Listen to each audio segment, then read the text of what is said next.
What's the easiest way to double your money? Fold it in half and put it in your pocket. This might sound as a dad joke, but in reality, it has more sense than most of the financial advice that I heard. We often forget that money not spent is as good as earned money. It could be even more. I'm not sure if you're familiar with the #1 investing rule from Warren Buffett, one of the most famous investors in the world. The rule says, don't lose your money. Investors like Warren know that if you invest and you lose 50% of your initial investment, you need to make 100%. For instance, let's say that you invest $200 and you lose 100. Then it's not enough to just win 50% to recover the $200. We need to do the 100%, which means duplicating $100. And if we lose 75%, then we need to make 400% to recover what we have lost.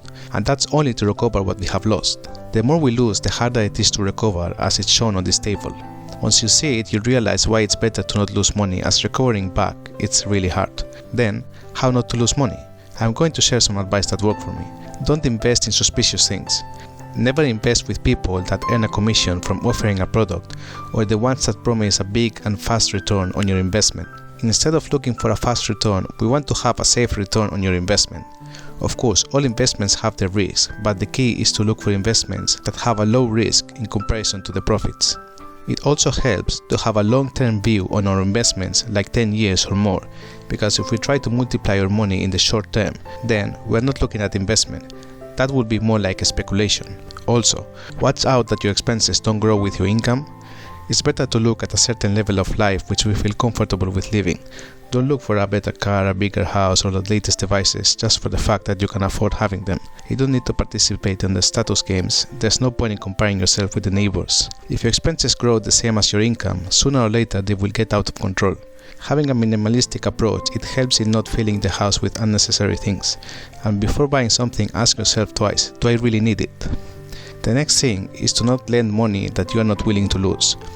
If a friend or family is asking to borrow some money, the first thing we need to know is why they need the money and if there's any other way we can help. The second thing is that if it's money that we can let go without putting at risk the well-being of our family, it can't be money from our emergency fund or savings dedicated to something else.